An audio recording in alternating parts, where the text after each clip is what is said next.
నమస్కారం అయ్యా. నమస్తే శంకరయ్య, ఏంటి ఇలా వచ్చావు? ఏమీ లేదండి అయ్యా, అమ్మాయి గారికి పుట్టింటి నుంచి సారి పంపించారు. ఓహో అలాగా. అమ్మా గౌరీ.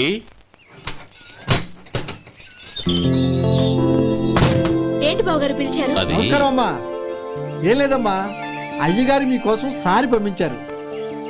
ఈ లిస్టు ప్రకారం అన్ని సరిగ్గా ఉన్నా లేవో చూసుకోండి.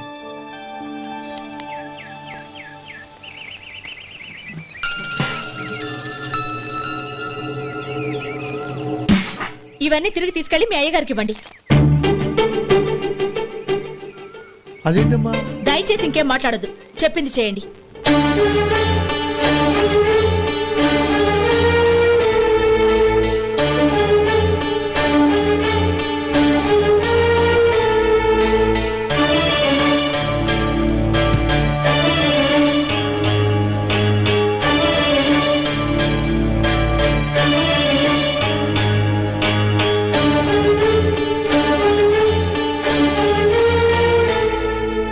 ఏంటి గౌరీ నువ్వు చేసిన పని?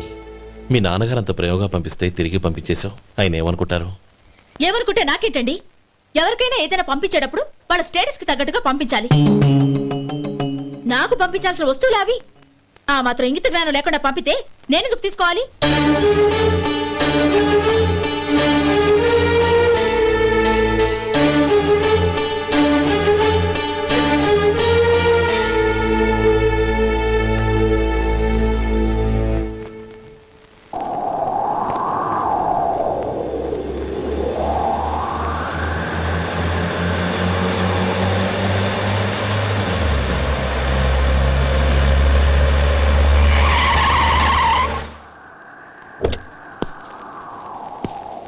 గౌరీ, గౌరీ,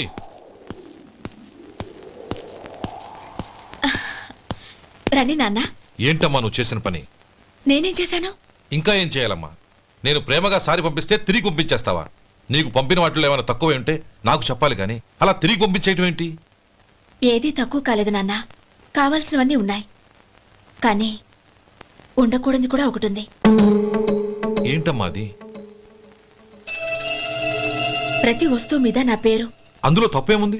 నాన్న, ఎప్పుడైతే నేను ఇంట్లో కోడలిగా అడుగు పెట్టానో అప్పుడే వీళ్లలో మనిషిని అయిపోయాను.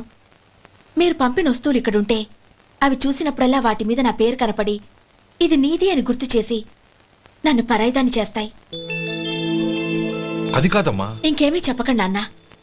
పాలలాంటి ఈ ఇంట్లో నన్ను పంచదారలా కలిసిపోనివ్వండి. 10 కాలాల పాటు నన్ను తీయగా బతకనివ్వండి.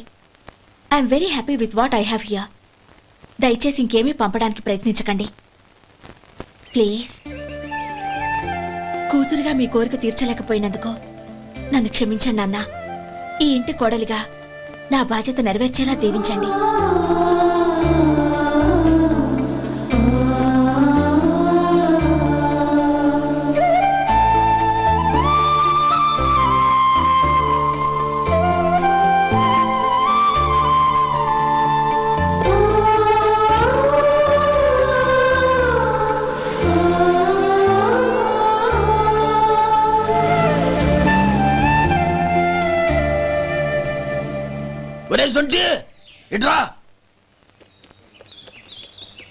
ఏంటండి? మాస్టర్ గారింట్లో ఫంక్షన్ కి జిలేబీలు మైసూరు పాకు పట్టుకెళ్ళి వారం రోజులైంది కదా. వాటి బాపత డబ్బులు కానీ మనుషులు కానీ ఇంతవరకు రాలేదు. వెళ్ళి వాళ్ళని డబ్బులు అడిగి తేవాలన్న బాధ్యత ఏమైనా ఉందా నీకు? మీకు అసలు బుర్ర ఉందా? తీసుకెళ్లి వారం రోజులైంది కదా, బతుకుంటే వాళ్ళు వచ్చి ఉండేవాళ్ళుగా. సర్లే వెళ్ళి క్లీనింగ్ చేసుకో. పబ్లిక్ పబ్లిక్ వెళ్ళు.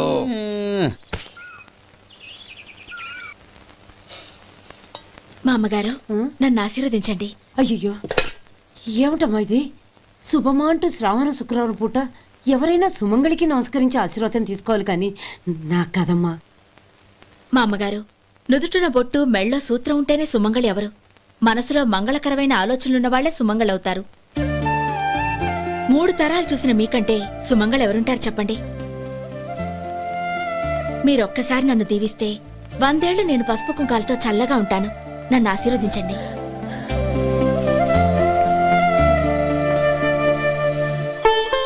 లేమ్మా,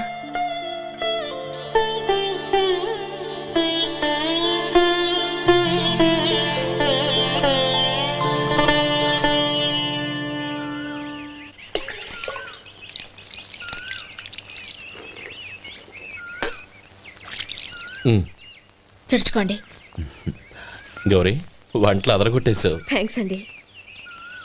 రే ఇలాంటి భోజనం తిని చాలా కాలం అయిందిరా.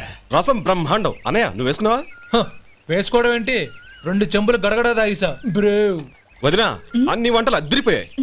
అమ్మా కూరల్లో మసాలా పొడి వేసావా లేక మసాలా నూరి వేసావా? నూరే వేశాను బావగారు. అది అందుకే అంత రుచిగా ఉంది. నేను చెప్పేగా.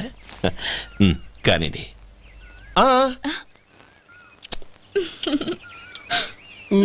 ఇప్పుడు పోయి వదినా.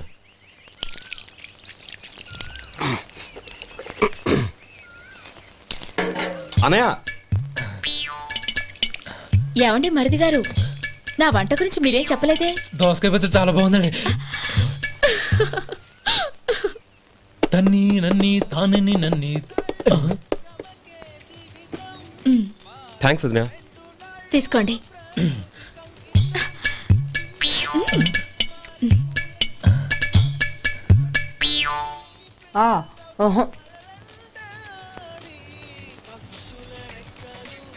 బావగారు తీసుకోండి. అమ్మా నన్ను క్షమించమ్మా. అవే మాటలు బావగారు. పై కనకపోయినా నీ గురించి మనసులో అనుకున్నానమ్మా. అది తప్పేగా. ఆ రోజు పెళ్లి జరిగిన తర్వాత నువ్వు మీ నాన్నగారు మాట్లాడుకోవడం నేను విన్నానమ్మా. నువ్వెక్కడ నా తమ్ముడిని నా నుంచి దూరం చేసేస్తావోనని భయపడ్డాను. కానీ నిన్న నువ్వు మీ నాన్నగారికి ఇచ్చిన సమాధానం విన్నాక నా మనసు కుదుటపడింది. నేనెక్కడ కష్టపడిపోతానోనని మా నాన్నగారి భయం.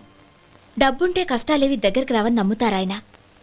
అసలు అవసరానికి మించిన డబ్బే అన్ని అనర్థాలకు కారణమని మా నాన్నగారు ఇంకా తెలుసుకోలేదు. ఆయన తృప్తి కోసం ఆ రోజు నేను సరే అన్నాను. శభాషమ్మా, చాలా గొప్ప మాట అన్నావు. మేము పాలో నీళ్ళో మాకు తెలియదు కానీ నువ్వు మాత్రం పచ్చదనవేనమ్మా. నువ్వు మా ఇంటి కోడలిగా రావడం నిజంగా మా అందరి అదృష్టం. నిజమమ్మా. ఆ అదృష్టం మీది కాదు బావగారు, నాది. నేనెక్కడ బాధపడతానోనని నేను చేసిన రుచి పచిలేని కూరల్ని చాలా గొప్పగా ఉన్నాయని పొగిడారే, అది మీ అందరి సంస్కారం. అబ్బే అదేం లేదమ్మా, బానే ఉన్నాయే. ఆవంటే నేను తిన్నాను బావగారు, ఎందులోనూ ఉప్పు లేదు. మీరు సరే, మీ రెండో తమ్ముడు గారు ఇంకో మెట్టు పైకెళ్ళి దోసకాయ పచ్చడి చాలా బాగుందన్నారు. నిజమేగా? అసలు ఈరోజు నేను దోసకాయ పచ్చడే చేయలేదు బావగారు.